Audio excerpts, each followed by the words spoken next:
South Dakota. It wasn't the church building that was so great. It was all of the land around it that made it special to me. We had a playground, we had a tennis court, we had a horseshoe pit, we had a picnic shelter with a kitchen, we had a volleyball net, and we had 2 softball diamonds and a candy stand. On the picnic shelter in big white letters was painted "Outdoors with God." And those were my favorite memories of church growing up, those ones that were outdoors with God. The best day of the year for Lance Lutheran Church was the 4th of July. People who had moved away and people from the surrounding communities would all come together to celebrate a big festival for the 4th of July. There were so many cars that volunteers had to park them in a wide open grassy field. People would set up camp all over. They'd have their lawn chairs and their blankets, and they would watch bands and be entertained throughout the day. Children could just roam free and take in all of the activities that were planned for them. At dusk, they would put a screen on the picnic shelter and show cartoons like a drive-in movie. And then when it was really good and dark, it was the grand finale, the fireworks show. We would all go to our cars and sit on the hood and watch the fireworks. I looked forward to the 4th of July every year as a kid because of what we did at that church. But my first memory of that festival was not a happy one. When I was about 4 or 5 years old, the cartoons had just ended, so it was really dark. And I saw people going off to their cars, so I thought that's what I should do. I should go find my car. So I wandered among the people, and I kept looking in these rows and rows of cars, and I would think, that one's not it. That's not it. That's not it. That's not it. That's not it. And I started to panic. I thought, I am never going to find my car or see my family ever again. And I just wanted my mom. Well, then they started doing this thing that they do to signal that it's time for the fireworks. First, one car starts honking its horn.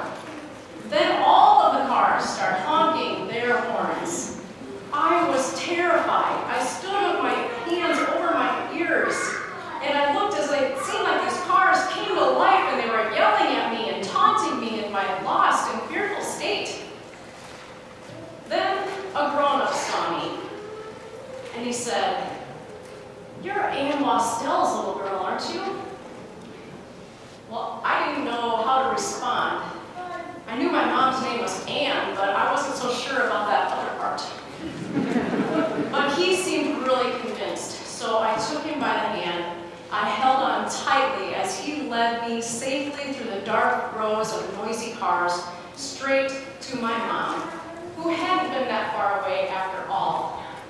Back in her arms, all was well again. Sometimes we feel like I did that night. We've wandered off. Our circumstances feel overwhelming. We can't see our way out. We need a hand to guide us to safety. In our gospel story, Jesus and the disciples have just finished feeding a crowd of over 5,000 people.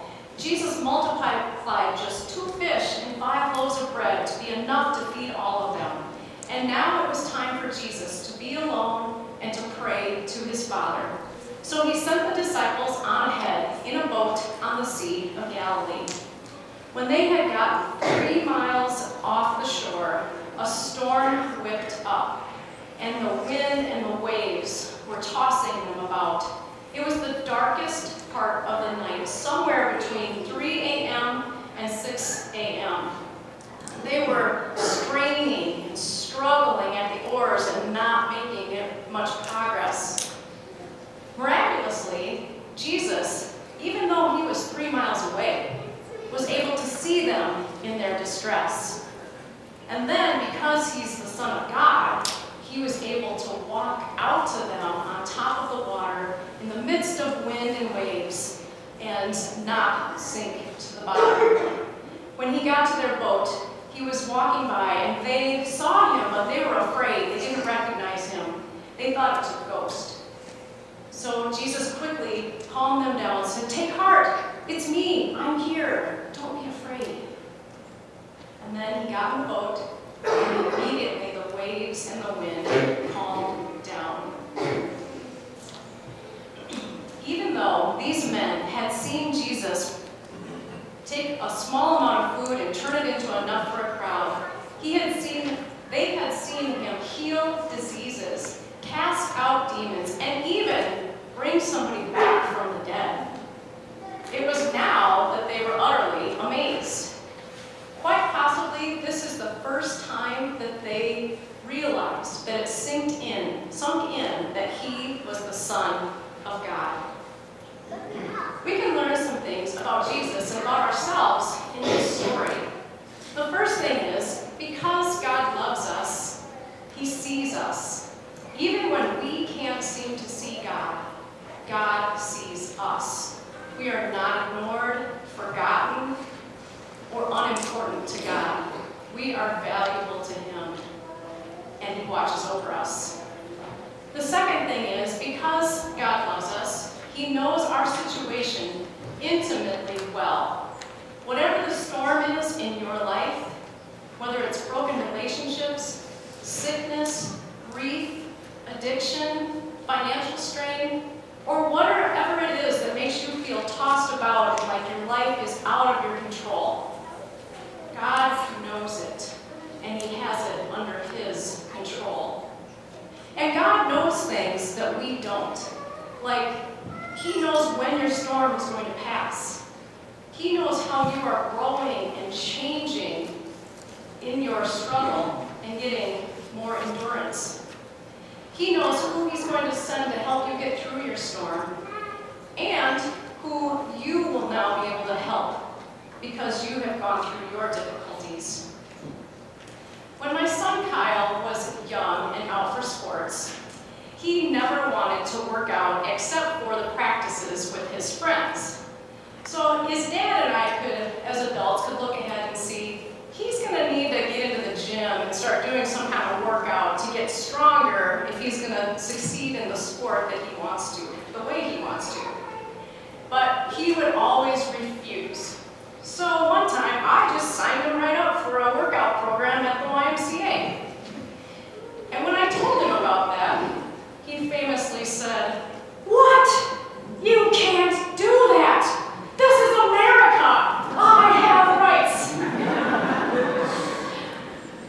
Because you see, at that point in his life, he had never stuck with lifting weights long enough to get past the part where your muscles hurt and they're sore, to the part where you get stronger and you start to feel better. Now, of course, he understands that, and he says, "Why don't you guys make me work out?" Jesus knows our struggle, and he knows that it builds our strength and our endurance and our character. The third thing is that because God loves us, he gets into our boat. Even though Jesus knows how it's all going to turn out, he realizes that we don't know how it's all going to turn out. And he knows that we need to have his presence and his comfort and his strength by our side. He knows we need to hear, "Take heart, I am here, don't be afraid." He is here, and nothing can keep him away. Back to the disciples. They didn't believe that Jesus was God until they were facing a storm so strong that they could not handle it themselves. They were at the end of their rope, and in that dark hour, they found out that Jesus was the Son of God, that he saw them, and that he had the power to chase away all their darkness and fear because he was in the same boat. Now, I don't just mean he was in the same boat because he was sitting next to them in a rowboat on the sea. I mean he was in the same boat because Jesus was about to face a torrential storm of his own. Soon Jesus would be facing betrayal, physical and verbal abuse, false accusations, torture, and even death. cross.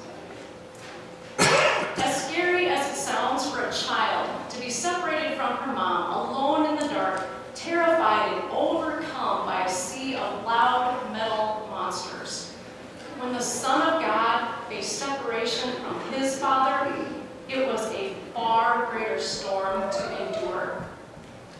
It was the ultimate separation anxiety when Jesus called out to his Father from the cross, saying, my God, why have you forsaken me?" Why would he go through with it? I mean, he prayed in the garden, asking God to take the storm away.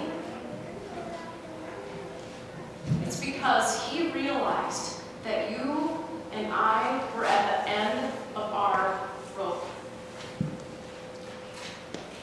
We were separated from God, unable to save ourselves from the storm of sin and death. And he loved us too much to let us sink. It was love that kept him on the course straight to that cross. And because he went there, God's not going anywhere. In closing, let's take a look at this skit that attempts to answer the question, what can separate us from the love of God? It starts out a little bit like a who's on first, but stick with it because there's a good answer in the end. Hey, Ed. Hey, Tommy. Ready for the Bible study? Yeah. Did you do the homework for the Bible study? Yes. So, Tommy, look at me. You answered all the questions from Romans 8, 38, 39. Yes. Mostly. Mostly. Well, the answer to the last question is not. The answer to the last question, what can separate you from the love of God? It's in there. It's not. Yes, it is. It's It's in there. It's in there. I want to give you questions. It's not in there. No, it's not. No, it's not. Show me, Bible. All right, here we go. Are you ready? Are you ready? Here's your business. Here it is. Are you ready? Can you handle this? Can you handle this? Yes. I think I deserve it. No, in all these things we are more than conquerors through him who loved us. Get ready, here it is. For I am convinced that neither death nor life, neither angels nor demons, neither the present nor the future, nor any powers, neither height nor depth, nor anything else in all creation will be able to separate us from the love of God that is in Christ Jesus our Lord. See? Doesn't it? Yes, it does. No, it doesn't. It says nothing. Exactly. Yeah, you proved me right. No, you proved me right. Yeah, so what you're looking for is nothing. Something is nothing. No. Something. Something is nothing. No, nothing is nothing. Nothing is something. No, nothing is nothing and something is something. But something can be nothing and nothing can be something.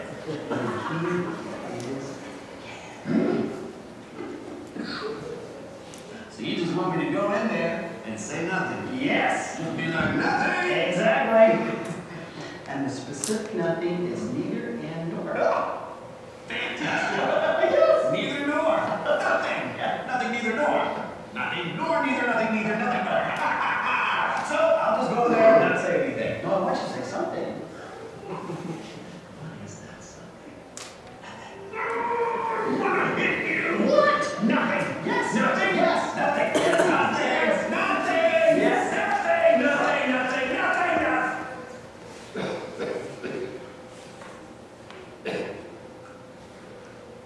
Nothing. Nothing. Nothing. If you don't go by nothing, Doesn't matter what your nothing is. no. Well, your nothing is nothing. My nothing is something. I got a past. Just last night. Doesn't matter what you did last night or what you did 5 years ago. Nothing can separate you from the love of God. Nothing. Nothing.